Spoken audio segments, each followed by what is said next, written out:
Today we are going to talk about application load balancer.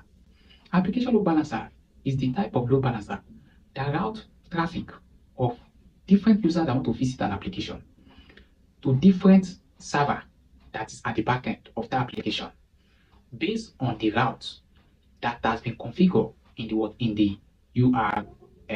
For example, if a user follow a route, maybe the URL of a particular user that is entering the website is route/user. Now that particular user, the moment it hits on that endpoint and it enters the application, the load balancer that is in the middle will automatically route such user to the user server. Then also, if another user, maybe the user is trying to search for something on the application, so the user now use route/search. The application load balancer have the ability to automatically direct such user to the search server, so that such user will be able to fetch whatever details it want to fetch.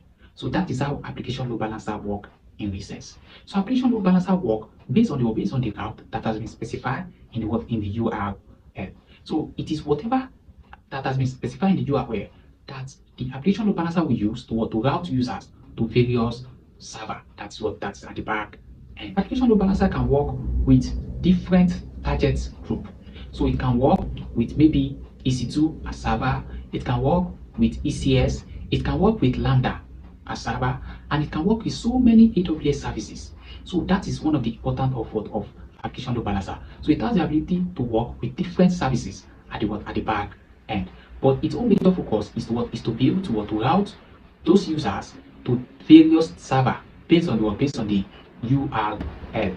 Now, application load balancer also have the ability to route users based on their query or parameters.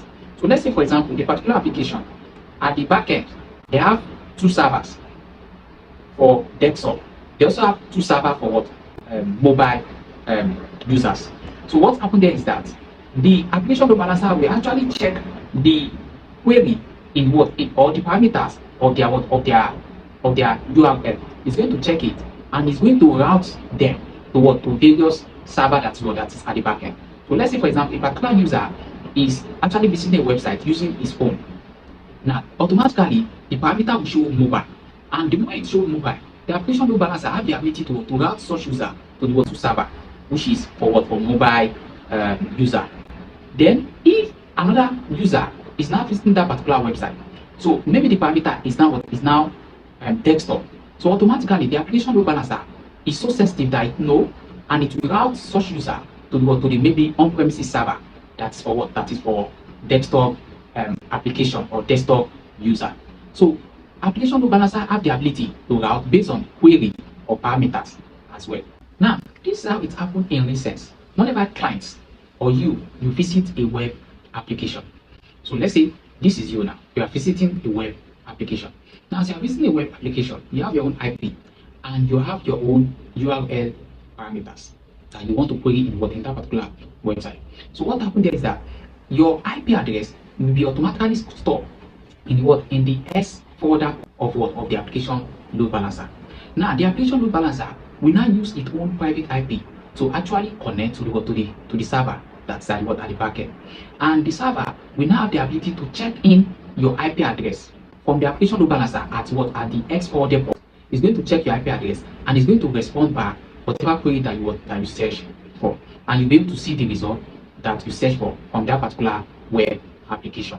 So the essence of load balancer is to be able to help you to route to the application server, and application server will be able to respond to you.